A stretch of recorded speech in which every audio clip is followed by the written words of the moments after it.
विद्यार्थी मित्रांनो, आजच्या चालू घडामोडीच्या भागामध्ये मी असिस्टंट प्रोफेसर रमेश घोरपडे तुम्हा सर्वांचं मनपूर्वक स्वागत करतो आणि आजचे जे काय प्रश्न आहेत हे प्रश्न आपण घेणार आहोत. विद्यार्थी मित्रांनो, परीक्षा जवळ आलेल्या आहेत आणि जवळ आलेल्या आहेत त्या अनुषंगाने तुम्हाला चालू घडामोडी हा जो भाग आहे तो अतिशय चांगला करायचा आहे आणि हा भाग अनेक विविध स्पर्धा परीक्षांमध्ये मोठ्या प्रमाणात विचारला जात आहे. कारण स्पर्धा परीक्षेचा एक महत्त्वाचा कणा म्हणजे ही चालू घडामोडी असते. कारण तुम्हाला प्रशासनामध्ये येण्यासाठी तुम्हाला एक वास्तव परिस्थितीची जाणीव असणं हे खूप गरजेचं आहे आणि त्यासाठी हे प्रश्न बघा विद्यार्थी मित्रांनो. बघा, विज्ञान आणि महिला सक्षमीकरणामध्ये उत्कृष्टतेसाठी 2025 मध्ये दिला जाणारा 8वा डॉक्टर पॉलोस मार ग्रेगोरियस पुरस्कार कोणत्या भारतीय महिलेला मिळाला असं या ठिकाणी म्हटलंय आणि तो कशासाठी दिला जातो? विज्ञान व महिला सक्षमीकरणामध्ये जे उत्कृष्ट कामगिरी स्वतः बजावतील अशा लोकांना दिला जातो. आणि त्यानंतर हा जो पुरस्कार आहे ज्या पुरस्काराचं नाव आहे डॉक्टर पॉलोस मार ग्रेगोरियस पुरस्कार आहे आणि हा पुरस्कार किंवा या पुरस्काराची ही कितवी आवृत्ती आहे? तर 8वी आवृत्ती आहे. म्हणजे इथे पण आपल्याला एक प्रश्न या ठिकाणी मिळतोय. ओके, म्हणून हे पण लक्षात राहू द्या. हा पण भाग IMP आहे आणि तो कोणत्या महिलेला मिळाला आहे आणि ती महिला भारतीय महिला आहे ही एक लक्षात राहू द्या. भारतीय महिला आणि ज्यांचं नाव आहे टेसी थॉमस असं नाव आहे. ओके, नाव जरी तुम्हाला विदेशी वाटलं मुळात ती भारतीय हे कायम लक्षात राहू द्या.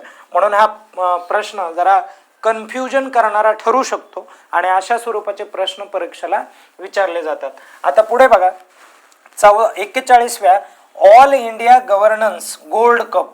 ओके, हा एक गोल्ड कप आहे ज्याची आवृत्ती कितवी? 41वी आवृत्ती आहे.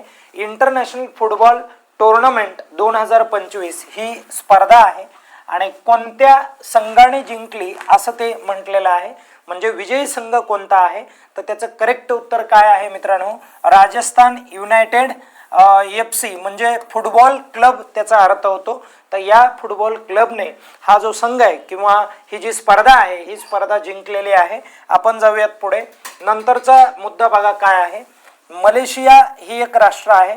मलेशियामध्ये झालेल्या 31व्या आझलम शाह कप 2025 मध्ये किंवा त्या कपामध्ये उपविजेते पद कोणत्या देशाने पटकावलेलं आहे किंवा कोणत्या संघाने पटकावलंय? तर त्याचं करेक्ट उत्तर काय आहे? भारताने मिळवलेलं आहे मित्रांनो, हेही लक्षात राहू द्या. ओके, आणि मग विजेतेपद कुणी मिळवलं तर बेल्जियमने मिळवलं होतं. कुणी मिळवलं होतं? बेल्जियमने मिळवलं होतं. म्हणून हा पण एक महत्त्वाचा मुद्दा होईल. इथे हा एक क्वेश्चन असेल आणि हा एक, म्हणजे हा विजेतेपद कुणी मिळवलं? बेल्जियमने. उपविजेता कोण ठरलेला आहे? तर भारत ठरलेला आहे. म्हणजे बेल्जियमने भारताला हरवलेला आहे. म्हणून हाही मुद्दा या ठिकाणी नोट डाऊन करून घेण्यासारखा आहे. भारत व मालदीव यांच्यातील द्विपक्षीय सराव, ज्या सरावाचं नाव आहे इक्वेरिन 14ची 14वी आवृत्ती आहे आणि ही आवृत्ती कोणत्या ठिकाणी सुरू झालेली? तर त्याचं करेक्ट उत्तर आहे तिरुअनंतपुरम. आणि तिरुअनंतपुरम हे कोणत्या राज्याची राजधानी ते एकदा मला तुम्ही कमेंट करून सांगा मित्रांनो. त्यानंतर पुढे जाऊयात. कोणत्या राज्यामध्ये हवामान प्रतिबंधक ग्रामीण रस्त्यांसाठी EDB म्हणजे ज्याला आपण काय म्हणतो की एशियन डेव्हलपमेंट बँक म्हणतो, जी आशिया खंडामध्ये असलेले जे काय राष्ट्र या राष्ट्रांच्या आर्थिक विकासासाठी दिला जाणारा निधी या बँकेतून मिळतो. आणि या बँकेने किती मंजूर केले बघा, तर $410 दशलक्ष एवढ्या रकमेला मंजुरी दिलेली आणि ती कोणत्या राज्याला दिलेली? तर त्याचं करेक्ट उत्तर काय आहे? तर महाराष्ट्र आहे मित्रांनो. हा प्रश्न महत्त्वाचा आहे, 100% येईल, कारण हा महाराष्ट्राच्या संदर्भामधला प्रश्न आहे. म्हणून महाराष्ट्राच्या विकासाची बाब आल्यामुळे हा प्रश्न विचारला जाऊ शकेल. बघा, 10वीच्या विद्यार्थ्यांना बोर्ड परीक्षेमध्ये मदत करण्यासाठी एक योजना सुरू केली, ज्या योजनेचं नाव आहे प्रेरणा योजना. मग ही प्रेरणा योजना जी आहे ती भारतामध्ये एकमेव राज्यामध्ये सुरू झाली. त्या राज्याचं नाव आहे आसाम नाव आहे. आणि तुम्हाला विचारलं जाईल की ही कोणत्या राज्यामध्ये सुरू करण्यात आली? तर त्याचं करेक्ट उत्तर काय लिहायचं आहे? आसाम लिहायचं आहे. आणि का विचारलं जाईल तर अशा प्रकारची जी काही योजना आहे ही इतर राज्यामध्ये सुरू नाही आणि इतर राज्यामध्ये सुरू होण्याचे जास्त चान्सेस आहेत. अशा प्रकारच्या योजनेतून लहान मुलांना म्हणजे 10वीच्या विद्यार्थ्यांना बोर्ड परीक्षेमध्ये काय होणार आहे तर अभ्यास करण्यासाठी तिथे मदत होणार आहे. आणि हा एक चांगला इनिशिएटिव्ह हा शैक्षणिक क्षेत्रामधला असल्यामुळे ही योजना महत्त्वाची ठरते. आणि त्यानंतरचा प्रश्न बघा, छत्तीसगडमधील कोणत्या शहरांसाठी युनेस्कोने युनेस्कोच्या जागतिक वारसा टॅगसाठी प्रयत्न सुरू करण्यात आलेले आहेत. तर ते कोणतं शहर आहे तर हे शहर आहे सिरपूर शहर आहे. बघा कोणतं शहर आहे, असं शहर आहे ते सिरपूर शहर आहे. म्हणून हा शब्द करेक्ट आहे, हे लक्षात राहू द्या.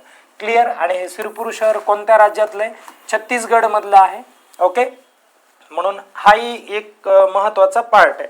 आता त्यानंतर पुढे आपण बघूयात.